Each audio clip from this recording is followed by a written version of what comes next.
참된 예배가 뭔지에 대해서 함께 말씀을 하나 보고자 합니다. 자, 우리가 참된 예배라고 했을 때 우리가 매주일 예배를 드리지 않습니까? 예배를 드리러 모이고 또 함께 찬양도 하고 말씀도 듣고 예배를 드리잖아요. 그러면 예배는 예배인데 참된 예배는 뭐냐? 참된 예배가 있다는 말은 거짓된 예배도 있다는 말이냐? 그렇게 얘기가 되겠죠. 그렇습니다. 참된 예배가 있고 하나님이 받지 않으시는 거짓된 예배도 있습니다. 구약의 수많은 선지자들이요, 이스라엘 드리는 제물을 하나님이 받지 않는다고 말씀하십니다. 그냥 그들의 예배가 거짓되기 때문에. 그래서 오늘 우리는 말씀을 통해서 참된 예배가 무엇인지를 우리가 잘 확인하고 우리가 우리 스스로를 돌아보면서 예배를 회복하는 그런 시간이 되어야 되겠습니다. 첫 번째로 참된 예배에서요, 왜 우리는 하나님을 예배합니까? 이유가 중요합니다. 왜 우리는 하나님을 예배합니까? 그 이유는 무엇입니까? 예수님께서 죄인인 우리를 찾아와 생명수를 주셨기 때문이죠. 다른 말로 구원해 주셨기 때문입니다. 구원받은 자로서 우리는 예배가 마땅합니다. 구원받은 자로서 우리는 예배 외에는 할 것이 없습니다. 자, 그 구원에 대해서 우리가 함께 오늘 요한복음 4장에 나오는 사마리아 여인을 통해서 조금 살펴보도록 하겠습니다. 요한복음 4장에 보면 예수님이 3절에 보시면요, 이 사마리아로 이렇게 가려고 하십니다. 사마리아로 가려고 하시는데, 갈릴리로 가려고 하시는데, 이 예루살렘에서 갈릴리로 간다고 할 때 길이 세 가지가 있는데요. 하나는 이제 서쪽에 있는 해변길로 올라가는 거예요. 바닷길 따라 올라가서 갈릴리로 이렇게 우측으로 돌아가는 거죠. 또 하나는 요단강 동편길로 올라가는 거예요. 근데 제일 빠른 길은 어디냐? 사마리아를 지나가는 길입니다. 근데 유대인들은 사마리아로 지나가는 것을 꺼렸습니다. 왜냐하면 유대인들에게 사마리아인들은요, 부정한 자들이었거든요. 원래는 사마리아도 이스라엘의 영토였습니다. 북이스라엘이 있던 지역이 바로 그 당시에 사마리아였죠. 같은 동족들이 살았던 지역이에요. 근데 왜 유대인들은, 이 유다에 사는 유대인들은 왜 사마리아인들을 부정하게 여겼냐? 아시는 분 아시겠지만 과거 이 하나의 나라이던 이스라엘 왕국이 솔로몬의 아들 로보암 때 남유다 북이스라엘로 쪼개졌죠. 각자 길을 갔는데 북이스라엘 같은 경우에는 여호와 하나님 온전히 섬기지 않고 처음부터 끝까지 우상 섬기다가 하나님이 선지자를 통해서 수많은 기회를 주셨음에도 듣지 않고 끝까지 우상 섬기다가 아시리아 제국에 의해서 BC 722년에 망했습니다. 이 아시리아 제국은 이 북이스라엘 멸망시키고 어떻게 했냐?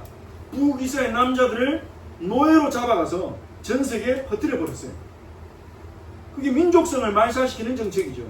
왜냐하면 가만히 놔두면 언젠가는 꼭 반란을 일으킬 거기 때문에 반란을 일으킬 요소 자체를 없애기 위해서 민족성, 민족의식을 없애버리는 거예요. 그래서 이스라엘 남자들은 노예로 잡아서 전 세계에 흩어버리고 다른 나라의 남자 노예들을 이스라엘에 데리고 와서 강제로 살게 하는 겁니다. 그럼 어떻게 되겠습니까? 시간이 지나면서 이방인들과 이스라엘 여자들과 결혼을 하고 애를 낳고 이러면서 피가 섞이니까 우리는 이스라엘이야 이런 정체성이 점점 사라지는 거죠. 그 정책이 유효하게 먹혔어요. 그래서 이 사마리아인들은요, 여호와 하나님을 섬기지만 다른 신도 같이 섬겼어요. 이방에서 넘어온 다른 신들을 같이 섬겼어요. 그래서 유대인들은 그 부분도 인정하지 못하는 거죠. 여호와만 섬겨야지 왜 여호와를 믿는다면서 다른 신들을 같이 섬기냐. 거기다가 사마리아인들은요, 구약 성경 전체를 하나님 말씀을 인정하지 않고 모세 오경만 하나님 말씀을 인정했어요. 그러니 유대인들 볼 때는요, 부정하고 피가 섞였고 이스라엘도 아니고 종교도 혼합 종교, 피도 혼혈. 그러니까 유대인들은요, 사마리아인들과 상종을 안 했어요. 거래도 안 하고 인사도 안 하고 교제도 안 하고. 그러다 보니 사마리아인들의 땅도 부정하다고 생각한 겁니다. 그래서 사마리아를 통과하면 더 빨리 갈 수 있는데 갈릴리로 지름길인데 일부러 이제 바닷길이나 요단강 길로 이렇게 돌아서 둘러서 올라간 거죠. 근데 예수님은 사마리아에 가려고 하십니다. 사마리아에 의도적으로 찾아가신 거죠. 사마리아 지역으로 딱 가셨습니다. 제자들은 놀랬겠지만 따라갔겠죠. 제자들이 먹을 것을 구하러 잠깐 흩어진 사이에 예수님은 사마리아에 있는 야곱의 우물 그늘에 앉아서 계셨어요. 근데 그때 어떤 여자가, 그때 시간이 요한복음 4장에 보시면 6시입니다. 6시인지라 이렇게 나오죠. 근데 유대인들에게 6시는요 오후 12시, 낮 12시예요. 가장 햇볕이 뜨거운, 가장 더운, 사람들이 안 다니는 시간입니다. 근데 그 여인이 물을 들어 땀을 뻘뻘 흘리면서 괴로워하면서 온 거죠. 예수님이 그 여인을 딱 바라보고 계셨어요. 그 여인을 딱 바라보고 계시다가 예수님이 여자에게 말을 겁니다. 나한테 물을 좀 주시오. 나에게 물을 좀 달라. 이렇게 하십니다. 그러자 사마리아 여인이 깜짝 놀라면서 이렇게 반응합니다. 4장 9절에 보시면 사마리아 여자가 뭐라고 합니까? 당신은 유대인으로서, 당신 유대인이잖아요. 어찌하여 사마리아 여자인 나에게 물을 달라 합니까? 이는 유대인이 사마리아인과 상종하지 아니함이로라. 예수님이요 사마리아인이, 그것도 여성인 사람에게 물을 달라고 말을 거셨어요. 이것은 이 여자가 경험해 본 적이 없는 어떤 요청입니다. 놀란 거죠. 일단 유대인들은 사마리아에게 말을 안 걸어요. 좀 전에 설명해 드렸듯이 부정하니까. 혈통의 순수성을 잃어버린 부정한 존재니까 이방인과 같이 여겼어요. 거기다가 당시에 여성들은 사회적 약자였습니다. 특히 당시에는요 랍비들이 공개적인 자리에서 여성과 이야기하는 것도 이제 꺼려졌어요. 명예가 손상되는 거였거든요. 근데 예수님이 공개적인 자리에서, 물론 거기 사람들이만 모여있지는 않았지만 공개된 자리에서 여성에게 말을 거는 것 자체가 예수님의 명예를 굉장히 손상할 수 있는, 거기다가 사마리아인이고 거기다가 여성이잖아요. 이 여자 깜짝 놀랐죠. 근데 예수님은 거기에 대해서는 답하지 않으시고요. 뭐라고 답하십니까? 10절에 보니까요. 예수께서 대답하여 이르시되 네가 만일 하나님의 선물이 뭔지 알았다면, 하나님이 너에게 주려고 준비하신 선물이 있다, 그걸 알았다면, 너에게 물을 좀 달라는 내가 누구인지 알았다면 너가 바로 나에게 물을 구했을 것이다. 당신이 나에게 생수를 좀 주십시오 이렇게 나에게 구했을 것이다. 그러면 그가 생수를 네게 주었으리라. 이 화법이요 예수님이요 자신을 3인칭으로 이렇게 얘기하시죠. 너는 하나님의 선물을 모르고 내가 누군지 모르구나 이렇게 대답을 하신 거예요. 그 여성의 의문에 어떻게 보면 동문서답 같죠. 하지만 이 속에 예수님이 이 여성에게 주려고 하시는 것이 담겨 있습니다. 예수님은 하나님의 선물을 주려고 하십니다. 사마리아 여인에게. 그 사마리아 여인에게 진짜 생수를 주려고 하십니다. 그것 때문에 물을 달라고 하신 거예요. 그러면서 예수님은요 14절에 뭐라고 말씀하십니까? 13절 14절 보시면요 이 사마리아 여성은 예수님 그 말하니까 당신은 물기를 그릇이 없는데 어떻게 물을 뜹니까? 당신이 이 우물을 만든 야곱보다 더 큽니까? 이렇게 질문하죠. 그때 예수님이 4장 13절 14절에 뭐라고 대답하십니까? 우리 함께 읽어보겠습니다. 예수께서 대답하여 이르시되 이 물을 마시는 자마다 다시 목마르려니와 내가 주는 물을 마시는 자는 영원히 목마르지 아니하리니 내가 주는 물은 그 속에서 영생하도록 솟아나는 샘물이 되리라. 아멘. 무슨 말씀입니까? 예수님이 주신 네가 퍼가는 이 야곱의 우물물을 마시는 자는 다시 목마르게 될 것이다. 물을 마시면 괜찮지만 좀 있으면 또 목마르지 않냐? 그럼 또 물을 마셔야 돼. 물이 없으면 또 물을 떠와야 돼. 근데 내가 주는 물을 마시는 자는 영원히 목마르지 않을 거야. 내가 주는 물을 마시는 자는 영원히 목마르지 않을 거야. 왜냐하면 내가 주는 물은 그 속에서 영생하도록 솟아나는 생명수 샘물이거든. 예수님이 생명수 샘물을 주려고 하신다는 거죠. 다시는 목마르지 않는, 진정한 목마름을 채워준다는 거예요. 우리 육신의 목마름이 아니라 영적인 목마름, 영혼의 갈급함, 우리 인생에 채울 수 없는 목마름을 예수님은 채워주기를 원하신다는 거죠. 근데 이 사마리아 여인은요, 그 말을 농담처럼 받습니다. 15절을 보시면요, 못 알아듣죠.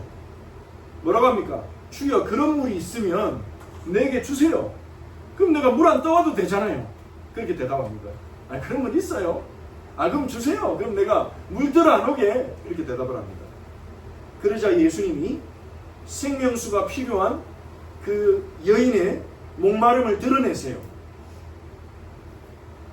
숨겨진 목마름. 그게 뭡니까? 이 사마리아 여인은요, 자신의 뭔가 자기 마음에 채워지지 않는, 만족할 수 없는 마음의 목마름, 마음의 빈자리를 채우기 위해서 자신을 보호해주고 사랑해줄 사람을 찾아다녔어요. 남편을 잘 만나면, 결혼을 잘하면, 정말 나를 사랑해주는 사람 만나면 내 마음이 채워지겠지. 결혼했는데 자기를 사랑해주지 않고 완전히 만족시켜주지 못하는 거예요. 아, 내가 결혼을 잘못했구나. 이 남자가 잘못됐구나. 그러다가 이혼을 하게 됐어요. 그 당시에 여성은 이혼을 주장할 수 없으니까 버려졌겠죠. 또 다른 남자와 결혼합니다. 기대하면서. 이 남자는 다르겠지. 근데 처음에는 좋겠죠. 처음에는 잘해주잖아요. 남녀관계가 대부분 처음에는 서로의 마음을 얻기 위해서 잘해주잖아요. 근데 시간이 지나면요, 자기 중심으로 돌아가거든요. 또 상처받는 거예요. 내가 또 잘못된 남자를 만났구나. 좋은 남자를 만나야 되는데, 그러다가 또 버림받았어요. 또 결혼했어요. 또 버림받았어요. 또 결혼했어요. 또 버림받았어요. 이 여성은요, 5번 결혼하고 버림받았습니다. 그래도 채워지지 못했어요. 그래서 더 이상 결혼을 하지 않고 어떤 남자와 같이 살고 있었어요. 이것을요, 예수님이 드러내신데 어떻게 드러내십니까? 갑자기 예수님이 사마리아인에게 네 남편을 불러와라. 그러니까 이 여자가 당황하면서 전 남편이 없습니다. 왜 예수님이 그래, 네가 남편이 없다는 말이 옳구나. 네가 남편 5이 있었고 지금 있는 자는 네 남편이 아니니 네 말이 참되도다. 이 여자가 얼마나 놀랐을까요? 이 사람이 어떻게 나를 알지? 내가 남편 5이 있다는 걸 어떻게 알지? 지금 내가 결혼 안 하고 어떤 남자와 같이 살고 있다는 걸 어떻게 알지? 깜짝 놀랐죠. 예수님이 왜 이분을 드러내셨냐? 그 여자의 숨겨진 목마름을 드러내시는 거죠. 너는 남자와의 만남을 통해서, 남자에게 기댐을 통해서 네 안의 목마름을 채우겠지만 채워지지 않았지 않냐? 지금도 만족하고 못하지 않냐? 그걸로는 안 된다. 생명수가 필요한 거야. 사람들은요, 자기의 갈급함을 채워줄 것을 찾습니다. 또 만들어냅니다. 그리고 거기에 집착합니다. 사람의 인정을 받기 위해서. 인정받으면 기분 좋거든요. 사람들이 막 박수 쳐주고, 당신은 대단하면 당신 없으면 우리 회사가 안 돌아가요. 아, 너 정말 똑똑하구나. 인정받으면 기분이 좋잖아요. 그런데 인정 한 번 받으면 그 기분이 계속 좋습니까? 조금만 지나도 그 기분은 사라져요. 다른 사람이 칭찬받는다? 뭔가 배가 아파요. 더 분발해야 될 생각이에요. 열심히 합니다. 인정받습니다. 기분 좋습니다. 채워집니까? 잠시. 우리가 육신의 목마름을 채우기 위해서 물을 마시면 잠시 갈증이 없어지지만 또 마셔야 되는 것처럼 우리의 영혼의 목마름도요. 사람들은요, 자기 마음에 뭔가 빈 곳을 채우기 위해서 또 명품을 자꾸 와요합니다. 명품을 사는 게 잘못됐다는 게 아니라요.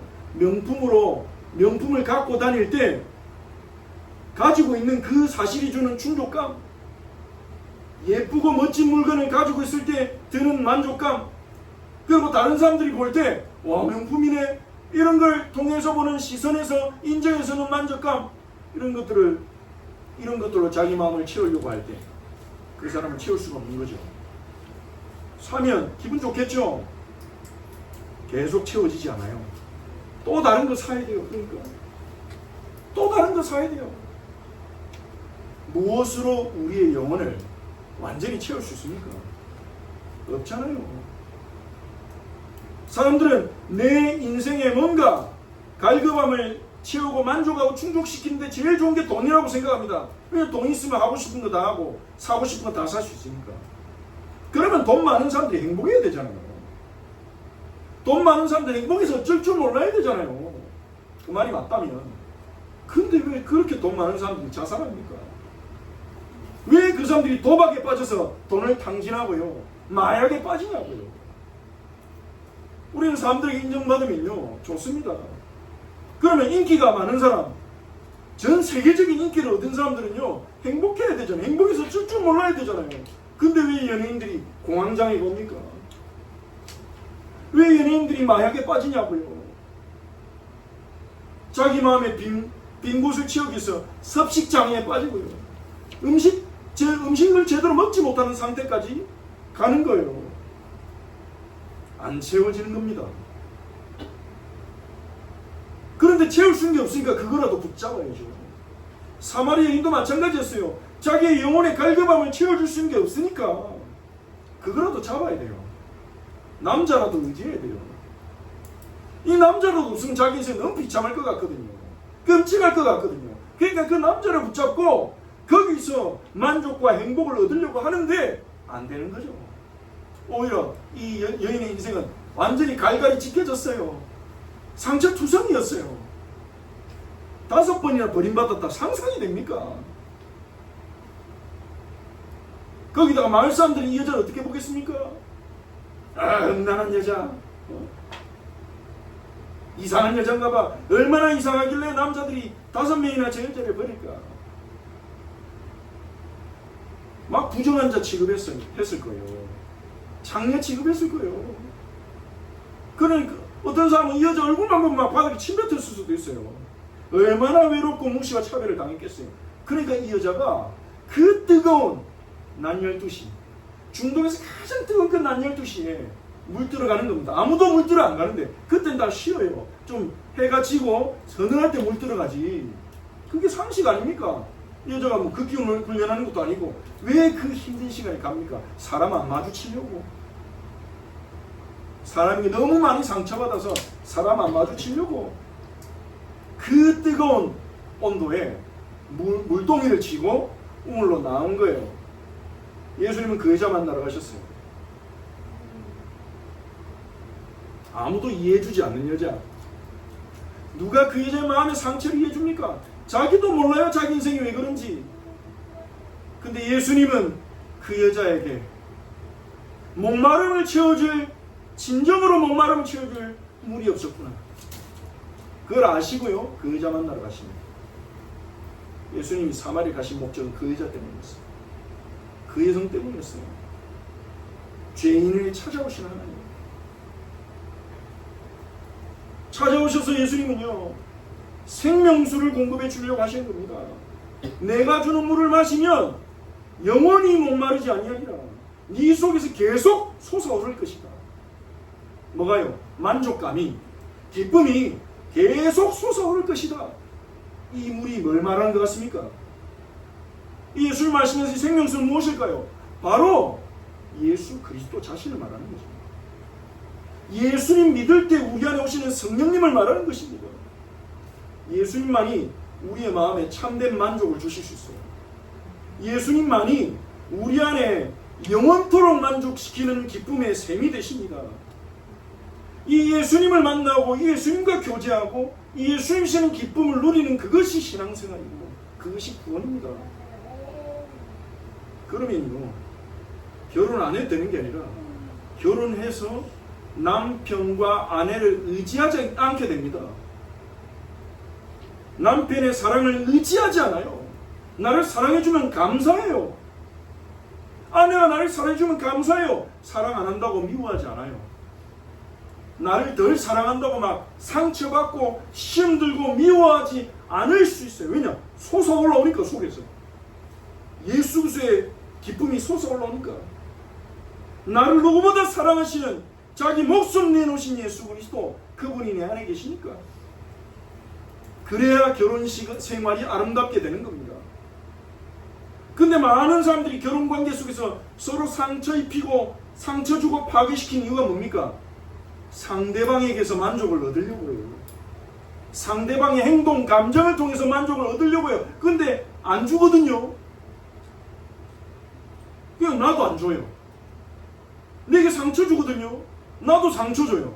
그래서 당신밖에 없다, 사랑한다로 시작된 관계가요, 나중에는요 다시는 보지 말자, 이런 원수가 돼서 갈라지는 경우가 얼마나 많습니까? 우리나라도 굉장히 이혼율이 높은 국가 중에 하나고요.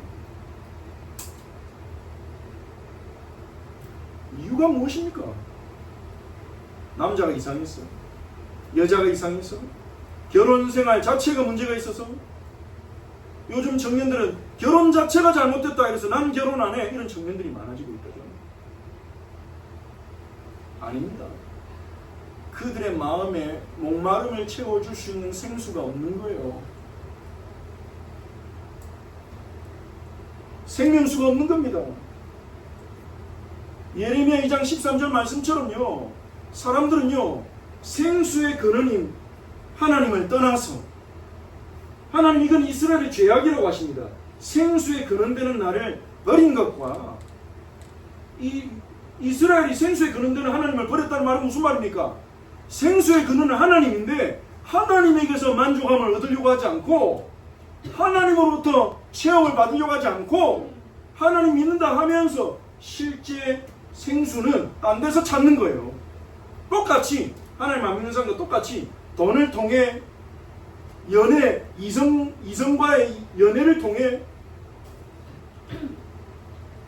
어떤 가지고 싶은 소유를 가진 걸 통해 자기 꿈을 이루는 걸 통해 채우려고 하니까요, 하나님 그냥 뻗어놓은 보리짝처럼 신앙의 대상, 복주는 분으로 갖다 놓고 그분 알려고 하지도 않고 그분께 나아가지 않고 생수의 근원은 딴 데서 얻는 거죠. 딴 데 가가지고 물 달라고, 딴 데 가서 나를 채워줘 이러고 있는 것입니다. 그러니까 하나님이요, 그게 너희들의 죄다, 너희들의 악이다.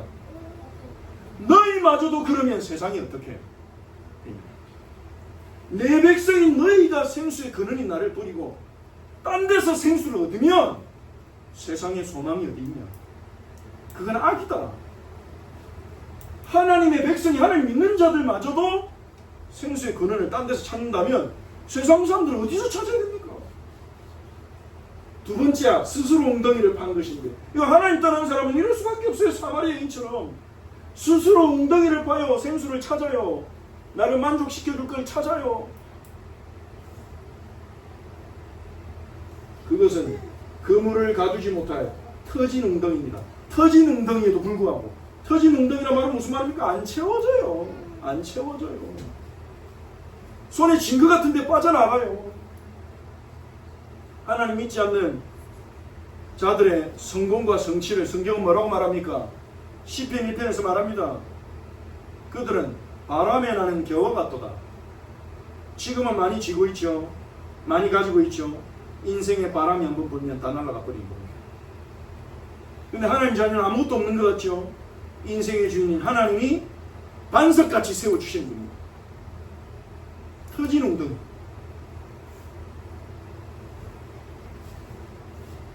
그런데 생수의 근원 되시는 하나님이 죄인의 우리를 찾아오신 거예요. 내가 생수다. 예수님이 사마리아인 찾아가신 것처럼 생수의 근원이신 예수님 우리를 찾아오셨어요. 여러분을 찾아오셨어요. 우리의 마음을 두드리시며 복음을 듣게 하시고 예수를 그리스도로 믿게 하시고, 십자가 예수님의 죽음이 바로 나를 대신한 죽음, 나를 구원한 죽음이라는 사실을 믿게 하시고, 그게 안 믿어지는데, 그게 안 믿어져서 괴로워하는 사람들이 많은데, 그게 안 믿어져서 교회에 오지 않는데, 그게 믿어지게 하시고, 생수의 근원 되시는 성령을 우리 안에 부어주신 것입니다. 사마리아인을 찾아가신 거죠. 우리를 찾아오셨습니다. 그럼 우리는 어떻게 반응해야 됩니까? 죄인이 나를 찾아오셔서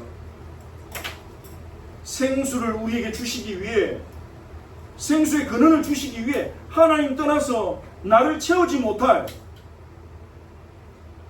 터진 웅덩이 파면서 이거 하면 행복하겠지, 이거 가면 만족하겠지, 이거 가면 내 인생이 채워지겠지, 열심히 땅 파고 생수의 근원 찾고 몸부림치다가 이게 아니었구나 이러고 죽어야 될 우리 인생.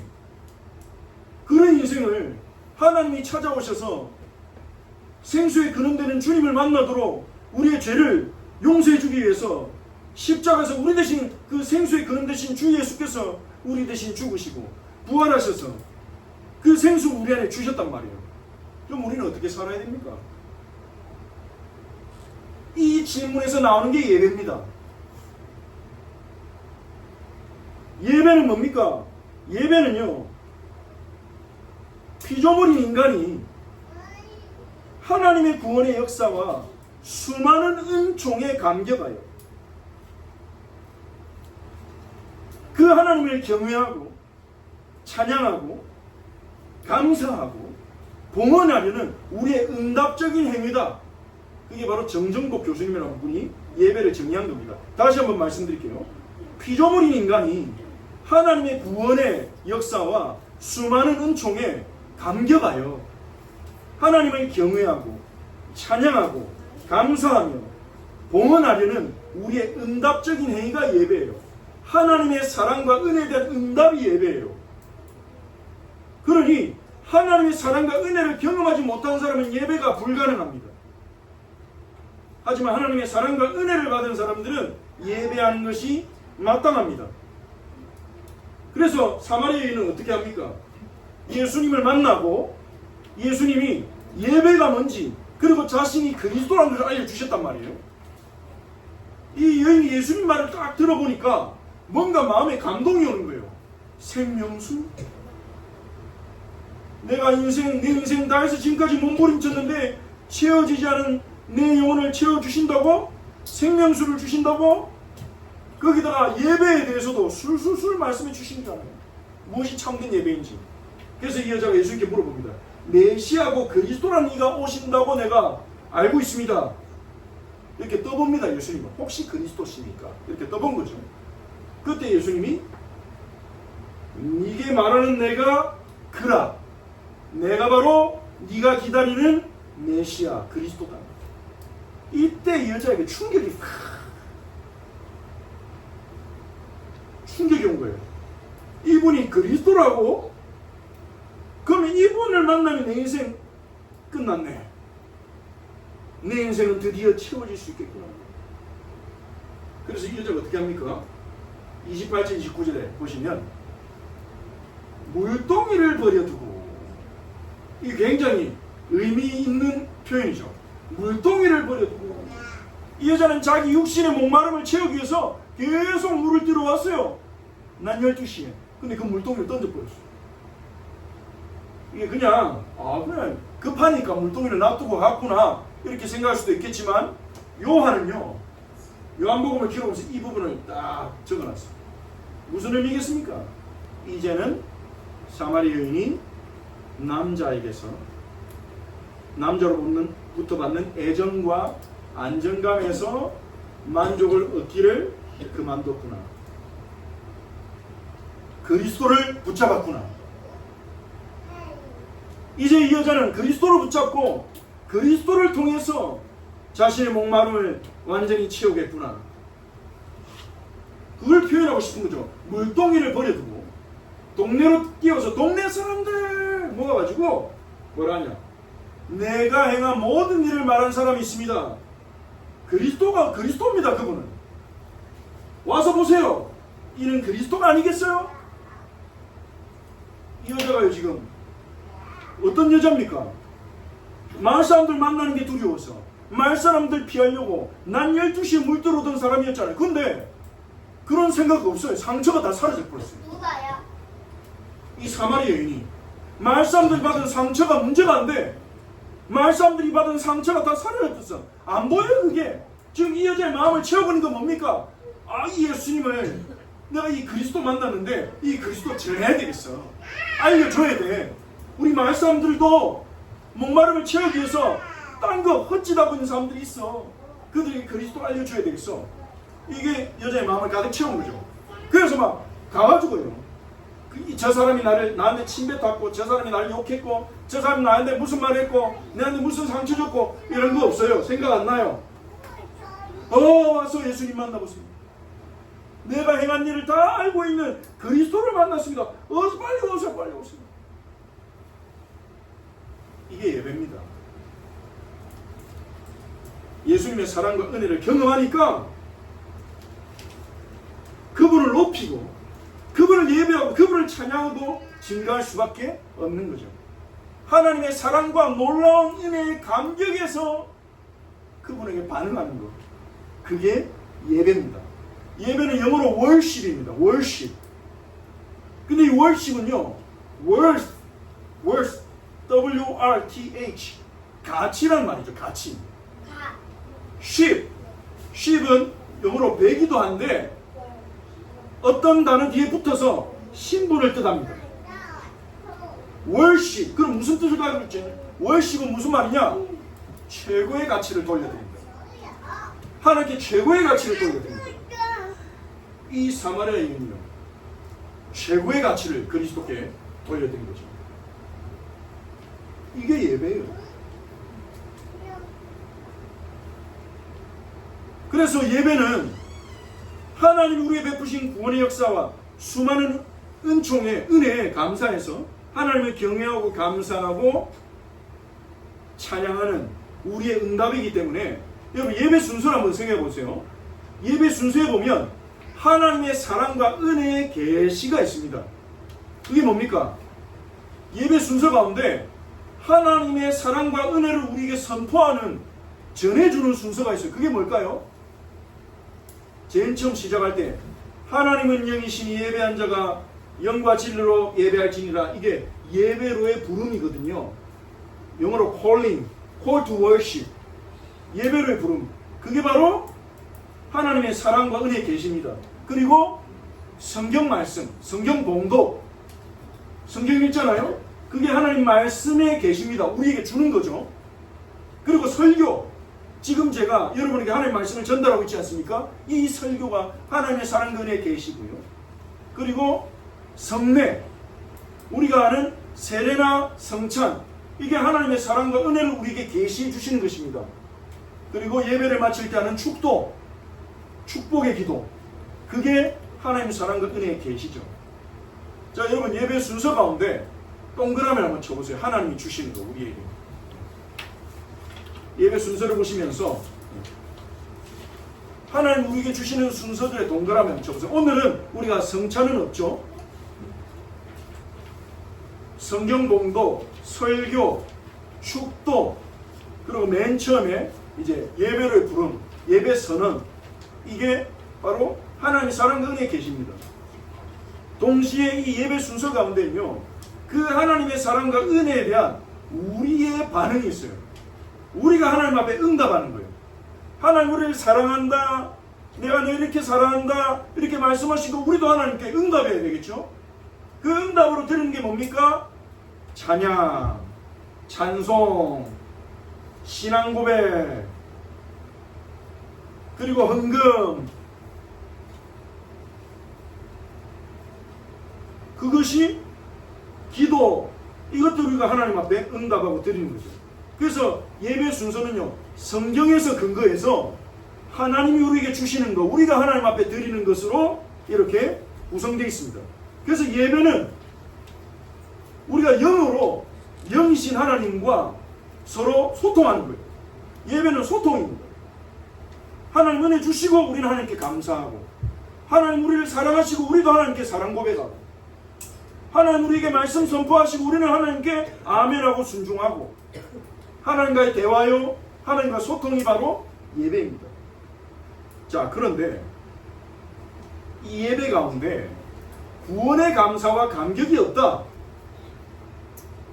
구원의 감사와 감격이 없이 그냥 주일이니까 예배 드리러 가야지, 예배 안 가면 뭔가 찝찝해, 예배 안 가면 뭔가 한 주간의 삶이 꼬일 것 같아, 이렇게 예배에 나온다면 그건 온전한 예배가 될 수가 없는 거죠. 왜냐? 영이신 하나님 우리의 영의 상태를 정확하게 아시니까요.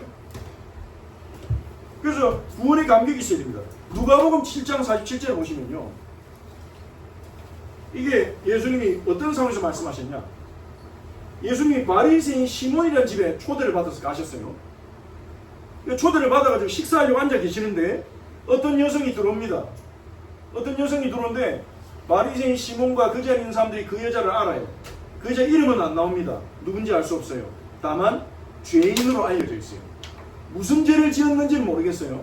근데 그 여자는 죄인으로 사람들이 다 알고 있는 여자예요.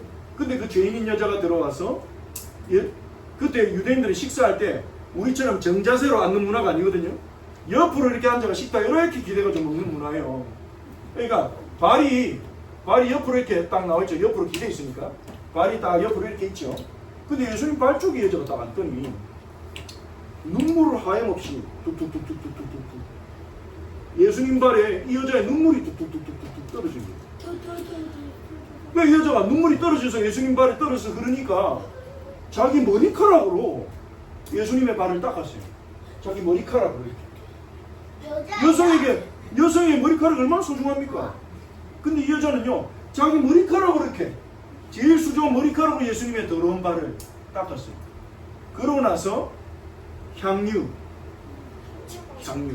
향유는요, 요만한 병에 거의 요즘 시가로 3천만 5천만 할 거예요. 아주 고급 기름, 향기름이에요. 여성들이 어릴 때부터 이렇게 돈을 모아서 향기름을 딱 준비해서 결혼해서 첫날 밤에 사용하려고 준비하는, 여자에게 있어서 제일 큰 재산이에요. 뭐 가난한 집에서는 준비도 못하고, 근데 그거를요, 그 소중한 거를 예수님 발에다가 부어버리고 머리카락으로 다시 예수님 발을 닦아내는 거예요. 소중하게. 예수님 가만히 있었어요. 많이 만지지 마 이러지 않고 가만히 계셨습니다. 그러니까 바리새인 시몬이 속으로 생각합니다. 저 사람이 진짜 신통 있는 랍비라면 저 여자가 죄인인 줄 알았을 텐데 왜 죄인인 여자가 자기 발을 만지도록 놔둘까? 죄인이 만지면 부정해지는데, 저 사람도 소문은 많은데 소문은 무성했는데 소문이 과장이었구만, 이렇게 혼자 판단을 내리고 있었단 말이에요. 그때 예수님이 시몬아 부릅니다. 이 시몬은 베드로 아닙니다. 바리새인 중에 시몬이에요. 시몬은 그 당시에 흔한 이름이었거든요. 시몬아, 너는 내가 왔는데 발 닦을 물도 안 내주고 입맞춤도 안 하고 올리브 기름 감염유도 안 내놨다. 이게 손님 맞이할 때 기본 예의예요. 그 당시에는 발이 굉장히 더럽거든요. 흙먼지를 샌들 신고 다니니까. 그러니까 손님이 오면 발 씻을 물을 내주고, 그리고 반갑다고 입맞춤하고 감람유를 내어줘서 발을 한번 바르게 하는 게 예의예요. 시몬은 그렇게 할 수 있는 재산이 넉넉한 사람이었고요. 근데 이 사람은 예수님을 어떤 사람인지 하는 궁금해서 그냥 부른 거예요. 진심으로 사랑하지 않고.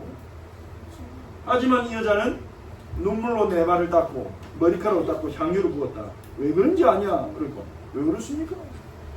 그때 예수님 얘기한 거예요. 그의 많은 죄가 사하여졌기 때문이다. 그래서 그의 사랑이 많은 거야.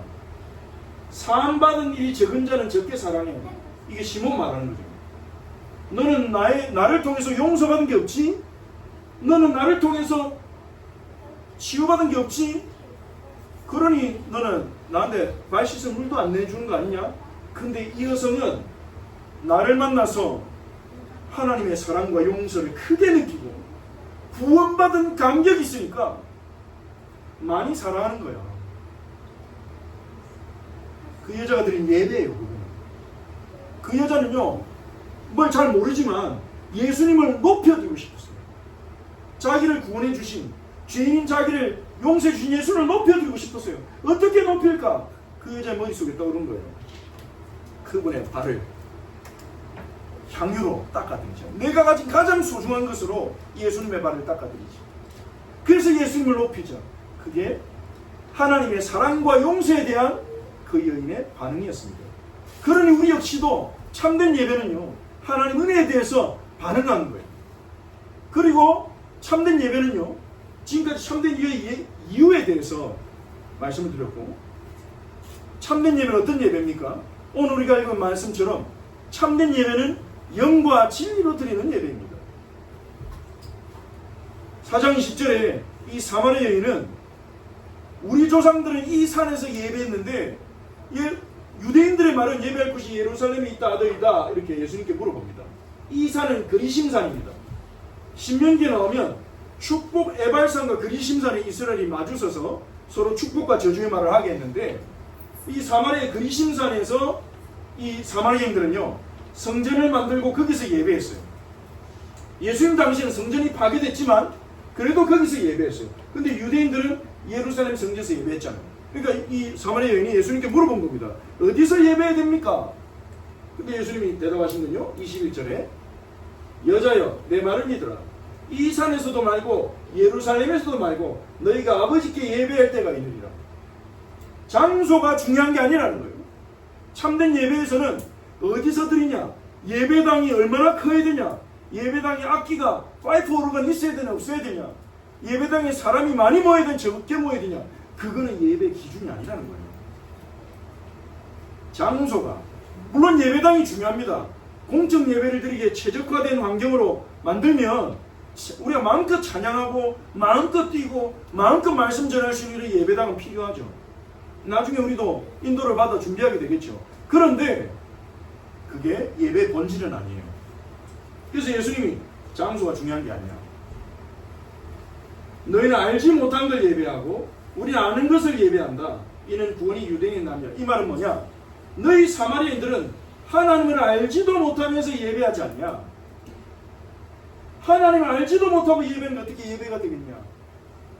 유대인들은 아는 것을 예배한다. 이렇게 말씀하시면서 그 다음 하신 말씀이 바로 예수님이 말씀하신 참된 예배의 기준입니다. 우리 다시 한번 읽어보겠습니다. 아버지께 참되게 예배하는 자들은 영과 진리로 예배할 때가 오나니 곧 이때라. 아버지께서는 자기에게 이렇게 예배한 자를 찾으시니라. 하나님은 영이시니 예배한 자가 영과 진리로 예배할지니라. 아멘. 자, 하나님이 찾으시는 예배자는 어떤 자입니까? 영과 진리로 예배할 때가 오는데 아버지께서는 이렇게 예배한 자를 찾으신다. 하나님이 영이시니 예배한 자는 영과 진리로 예배할지니라 그랬습니다. 이 말씀이 우리 예배 시작할 때마다 예배 선언하는 말씀이죠. 그러면 영으로 드리는 예배는 어떤 예배냐? 영으로 드리는 예배는 어떤 예배냐? 자, 우리가 육신적인 예배를 드릴 수도 있어요. 육신적인 예배는 어떤 겁니까? 그냥 예배 자리에 와서 앉아 있는 거예요. 시킨 대로 따라하다 가는 거예요. 그게 육신적 예배입니다. 또 육신적인 예배는 어떤 예배입니까? 감정적으로 예배 드리는 거예요. 뭔가 설교에서 감동받으려고 하고, 뭐 오늘 눈물 좀 흘렸으면 좋겠다. 찬양할 때도 막 눈물 나고 마음에 감동이 되고 막 이러면 오늘 은혜 받았다. 감정적 예배입니다. 영으로 드린 예배는 어떤 예배입니까? 우리의 영이 성삼위 하나님이 우리에게 베푸신 은혜를 기억하고 감사와 경외함으로 예배 드리는 거예요. 근데 이게 어떻게 돼요? 그렇게 예배를 드리고 싶잖아요. 근데 그렇게 예배가 되려면 성령께서 우리 심령에 역사하셔야 돼요. 고린도전서 12장 3절에서 말합니다. 누구든지 성령이 아니고는 예수를 주시라 할 수 없느니라. 이거는 영접만 말하는 게 아니에요. 성령이 아니고는 우리를 예수님을 주인으로 인정 안 해요. 구원받아 놓고도 또 내가 주인돼요. 그래서 우리는 성령 앞에 나의 마음을 내어드려야 되는 겁니다. 예배 드리기 전에 성령께서 역사하셔서 내 심령 가운데 역사하셔서 구원의 은혜를 다시 깨닫게 해달라고 우리는 기도해야 돼요. 구원의 은혜를 회복시켜달라고 기도해야 돼요. 이 구원의 은혜는 자꾸 희미해집니다. 왜 그렇습니까? 우리의 마음은요 즉각적인 행복으로 자꾸 움직여집니다. 즉각적인 만족, 내 과거에 체질화되어 있는 그 시스템으로 또 돌아가요. 그래서 사도 바울은 뭐라 했습니까? 날마다 나를 쳐서 복종시킨다. 자기를 때린대요. 진짜 문자 주고 자기 뺨을 막 때리고 이런 게 아니라 자기 마음은 끊임없이요 편안함, 즐거움 이쪽으로 달려가거든요. 오늘 뭐에 재밌을까? 오늘 뭐 먹을까? 오늘 누구 만날까? 무슨 일을 할까? 자기 계획을 딱딱딱 세워 두고 달려간단 말이에요. 우리의 마음은 구원의 은혜를 그렇게 잊어버립니다. 구원의 은혜가 잊어버리면 어떻게 됩니까?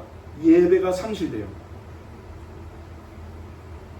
그래서 바울은 자기를 날마다 쳐서 복종시킨다. 성령께 굴복한다는 거예요. 성령께서 우리 심령에 역사하셔야 구원의 은혜가 깨달아지고 감사 감격이 회복됩니다. 성령이 우리 심령에 역사하셨어.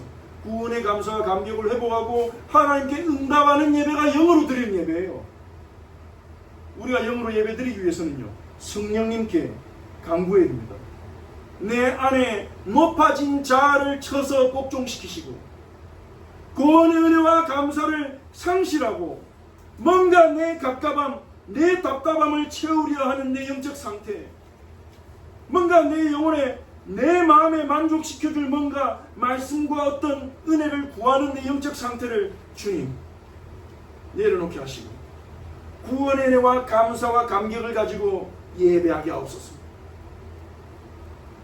우리가 그렇게 예배를 위해 기도해야 됩니다. 그래 어떻게 됩니까? 그래야 우리가 예배 드릴 때요, 성령께서 우리를 깨우쳐 주시고 도와주실 때 우리는 예배 시간에 기도할 때도요, 진실되고 간절한 기도를 드릴 수 있고, 옆 사람 시선을 의지하지 않고, 그래도 내가 신앙생활 오래 한 사람인데, 그래도 내가 중직자 직분 받은 사람인데 짧게 기도하면 되겠나 이러면서 기도 끝났는데도 눈 좀 더 오래 감고 있고, 이런 외식이 아니라 진실되고 간절한 기도를 드릴 수 있고, 찬양할 때도요, 찬송가를 그냥 눈으로 따라하는 게 아니라 내 신앙 고백적 찬양을 드릴 수 있고, 내 마음에 한 자리 이럴 때요, 진짜 내 마음에 예수님 오기를 바라는 마음으로 간절히 고백할 수 있거든요. 그게 영으로 드린 예배입니다. 그리고 헌금을 드릴 때도요, 정성과 감사한 마음을 담아 이 물질의 주인은 주님 되십니다. 봉헌할 수 있고, 신앙 고백할 때도 신실한 마음으로 드릴 수 있는 겁니다. 그게 영으로 드리는 예배예요. 우리가 영으로 예배 드리려면 성령의 도우심이 필요합니다. 그래서 영으로 드린 예배는 다른 말로 성령으로 드리는 예배라고도 할 수 있어요. 진리로 드린 예배는 뭡니까? 진리로 드린 예배는 하나님 말씀을 깨닫는 것을 중심으로 드리는 예배예요. 내가 오늘 하나님 말씀 깨닫고 그 말씀대로 믿고 말씀대로 살리라. 그래서 예수님이요, 사마리아인들에게 너희들 알지 못하는 것을 예배하고 그 말씀하신 거예요. 진리로 드리는 예배가 아니면 온전한 예배일 수 없다는 거죠. 진리로 드리는 예배는 하나님 말씀을 깨닫고 그 말씀대로 실천한 것을 중심으로 드린 예배요, 예배 시간에 선포된 하나님 말씀을 사모하는 마음으로 드린 예배입니다. 우리는 말씀을 통해서 하나님 어떤 분이신지, 그분이 우리를 위해 무슨 일을 하셨는지를 알 수 있고, 말씀을 통해서 우리를 구원해 주신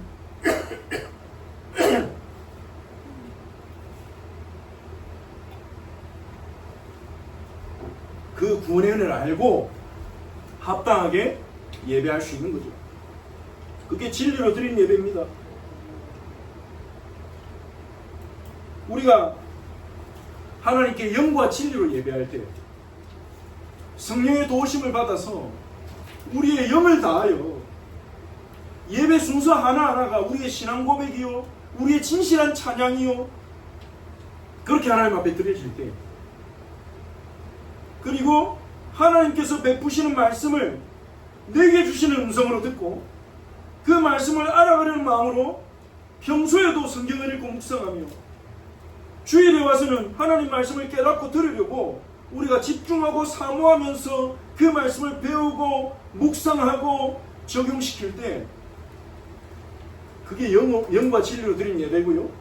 그렇게 예배드릴 때 어떤 일이 합니까? 하나님이 다시금 우리의 삶에 임재하시고 하나님의 음성이 우리에게 들려지고, 그 음성의 귀로 뭔가 우리에게 말씀을 형규야 오늘은 뭐야 이렇게 들리는 게 아니라 이 설교 말씀을 통해서 하나님의 음성이 내 마음에 들려집니다. 우리의 심령이 새롭게 되면서 새 힘과 새 능력을 얻어서 우리의 삶을 하나님께 드릴 수 있게 되는 거죠. 그때 드려진 예배가 삶의 예배입니다. 참된 예배는 삶으로 드리는 예배, 더 정확하게 말하면 삶으로 이어지는 예배입니다. 참된 예배는 교회당에서 끝나지 않습니다. 예배당에서 끝나지 않아요. 이걸 보고 신학자들은 예배 이후의 예배다 이렇게 말했습니다. 예배 이후의 예배, 삶으로 드리는 예배. 자, 로마서 12장 1절 우리 함께 같이 읽겠습니다. 로마 12장 1절 같이 읽겠습니다. 그러므로 형제들아, 내가 하나님의 모든 자비하심으로 너희를 권하노니 너희 몸을 하나님이 기뻐하시는 거룩한 산제물로 드리라. 이는 너희가 드릴 영적 예배니라. 아멘. 사도 바울은 뭐라고 말합니까? 성경은 뭐라고 말합니까? 하나님의 모든 자비하심으로 너희를 권면하노니 너희 몸을 하나님 기뻐하시는 거룩한 산제물로 드리라. 우리가 하나님 앞에 드릴 것은 우리의 몸, 우리의 인생 전체라는 거예요. 우리의 몸을 제물로 드리는 것은 우리의 몸을 막 희생하고 불태워져란 말이 아닙니다. 산제물로, 거룩하게 구별된 산제물로 우리 인생 전체를 하나님 앞에 드려야 된다. 그러면서 뭐라고 하는지 압니까? 이는 너희가 드릴 영적 예배니라. 이 영적이라는 단어는 참 번역이 아쉬운 번역이에요. 왜냐하면 이 영적이라는 단어를 영적이라는 거 이걸 영적 예배? 영적으로 그러면 되는구나. 스피리추얼로 생각하거든요. 근데 헬라어로 보시면 이 영적이라는 단어는 로기코스라는 단어입니다. 로기코스, 로고스란 말하고 연관된 말이죠. 로고스는 무슨 말입니까? 하나님 말씀, 이성, 논리 이런 걸 말합니다. 로기코스는 뭘 말하냐면요, 이성적인, 합리적인 이런 말입니다. 즉 이 로마서 12장 1절이 말하는 건 뭡니까?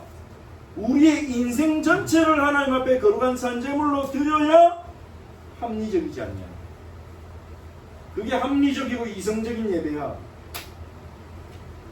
예배당에서 예배 드리는 한두 시간 그거를 하나님께 드렸다고 그게 예배가 되냐? 아니라는 거예요. 우리의 매일매일의 삶, 우리 인생 전체를 하나님이 기뻐하시는 산제물로 드리라는 말입니다. 그게 합리적이고 합당하다는 겁니다. 왜 이게 합리적이고 합당합니까? 마가복음 10장 45절. 예수님은 어떻게 하셨어요? 예수님이 온 것은 섬김을 받으려 함이 아니라 섬기려고 자기 목숨을 많은 사람의 대속물로 주셨어요. 예수님은 죄인인 우리를 구원하기 위해 자기 인생 전체를 주셨어요. 예수님은 죄인인 우리를 구원하기 위해 태어나면서부터 성인이 될 때까지 성실하게 가족을 돌보면서 하나님의 말씀 구약 39권을요 철저하게 공부하고 그 속에 담긴 아버지 계시를 다 찾아내고 그 속에 담긴 복음과 언약의 비밀을 다 찾아내고 정리하고 기도하시면서 준비하셨어요. 공생의 3년 뒤에서는요 자기를 돌본 일이 없으셨습니다. 병자 치유하고 틈만 나는 제자들 가르치고 밤마다 새벽에 기도하고 성령 충만받아 십자가에 죽기까지 복종하셨어요. 그게 예수님이 드린 예배입니다. 우리가 이 사랑으로 구원받았잖아요. 이 예수의 이 은혜로 구원받았잖아요. 그러니까 우리가 드릴 예배도 주일 하루가 아니라 주일 하루는 특별하게 구별해야 되겠지만 우리 삶 전체로 하는 예배가 되는 거예요. 매일매일의 삶을 통해서. 자, 그럼 무슨 말입니까? 매일매일 예배당에 모여야 된다는 말입니까? 매일매일 하루에 3번 정시 예배를 드려야 된다는 말일까요? 예배의 정의를 다시 한번 기억해 보십시오. 예배 정의 아까 말씀드린 거예요. 예배 정의는 뭐라고 했습니까?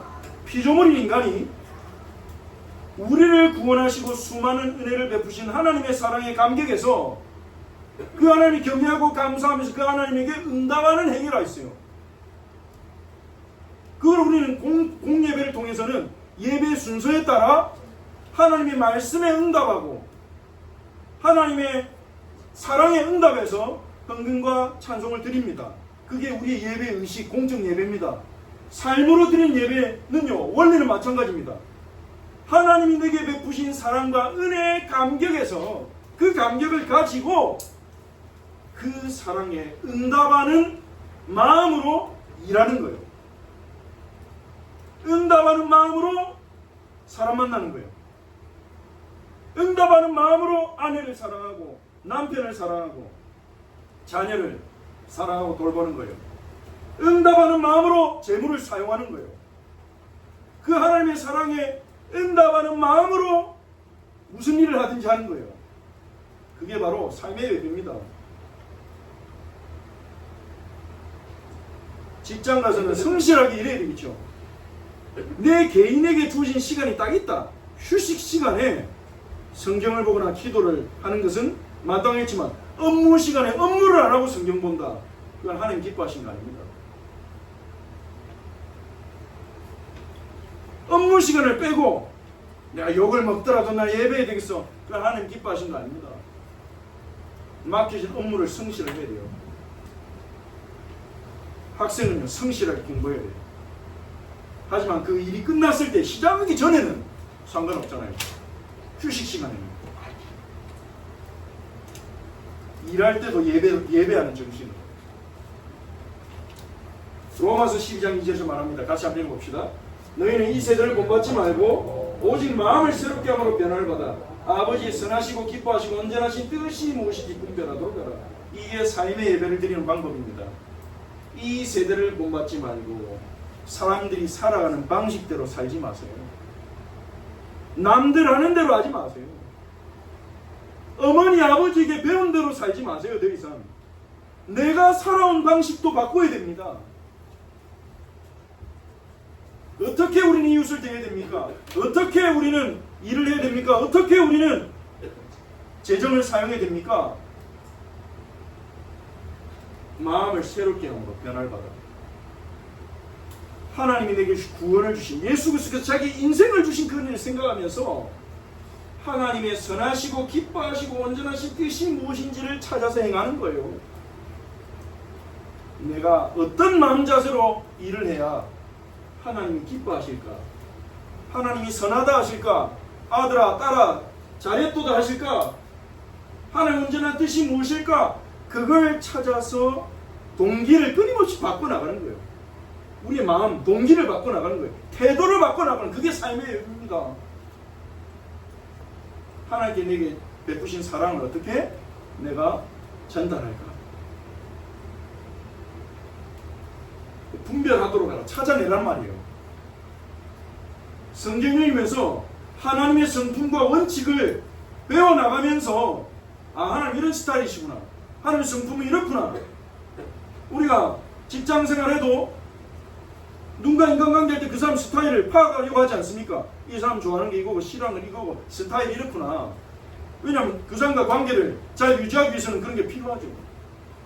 우리가 가정관계를 잘 유지할 분이 우리 아버지 영원하신 하나님 아닙니까? 우리의 삶에서도 하나님의 스타일을 파악하는 거예요. 이 세대를 따라가지 않고 이게 삶의 예배입니다. 예배 후에 예배. 그래서 참된 예배자는요, 주일에는 예배당으로 예배하러 가고 평일에는 현장으로 예배하러 갑니다. 직장으로 예배하러 가고 학교로 예배하러 가고 상가로 예배하러 가고 내가 일하는 매장으로 예배하러 가고 내가 사는 가정으로 예배하러 가고 사람들 만날 때 산으로 들러 바다로 놀러 갈 때도 예배하러 갑니다. 이게 여러분에게 억지로 율법같이 되어진다면 그거는 제대로 되고 있는 게 아니에요.